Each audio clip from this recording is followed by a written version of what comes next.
त्याच्याकरता तारीख आपली निश्चित कुठली अशा प्रकारचं ज्यावेळेस आम्ही हे बघत होतो तर त्यावेळेला सर म्हणले की बाबा कुठली तारीख देत आहे, 14 देत आहे, 15 देत आहे. थोडस 14 तारीख देण्याविषयी माझ्या मनामध्ये धलमेल सुरू झाली, कारण आपण आता इंग्रज अनुकरण केल्याला सुरुवात झाली आहे. त्यामुळे कालची तारीख नको म्हटलं, कारण काल मी पाहत होतो वेगळ्या प्रकारचे मेसेजेस फिरत होते. हा, तर तशा प्रकारचे मेसेज फिरत असताना, संदेश फिरत असताना आमच्याकडे एक मेसेज वाचण्यात त्या ठिकाणी आला. तर त्याच्यामध्ये त्यांनी लिहिलं होतं, प्रेमात पडलो आम्ही जरी, प्रेमात पडलो आम्ही जरी, कधीच आम्हाला लागत नाही.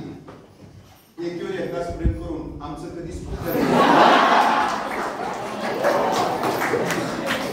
हा इकडे फिरका करत चालला आणि तेवढ्यात सुनी दुसऱ्याने आणली आणि अशा प्रकारे हा इकडे तसाच राहिला. आणि पाहता पाहता तिचं लग्न झालं. लग्न झाल्यानंतर त्याच्या लक्षात कोणीतरी आणून दिलं, अरे बाबा तिकडे लग्न झालंय, तू इकडे काय बसत बसला.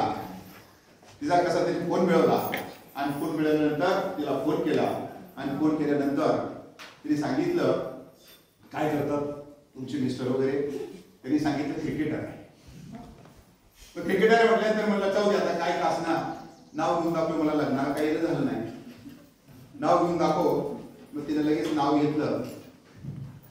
सचिनच्या बॅटला नमस्कार करते वाकून, विनोदरावांचं नाव घेते 4 गडी राखून.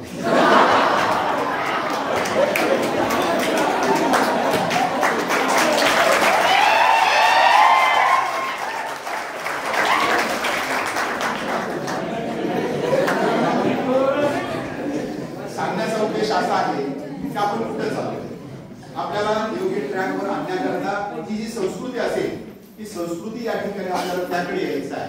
तर याच्यापूर्वी चाललेलं काय असेल आपलं, तर हे सांगत असताना मला मनावर असं वाटतंय, मरना है तो मरो, मरना है तो मरो इस वतन के लिए, फजूल जान देना है किसी दुल्हन के लिए, मर गए इसी प्यार की गली में तो चंदा जमा करेंगे लोग तुम्हारे कफन के लिए.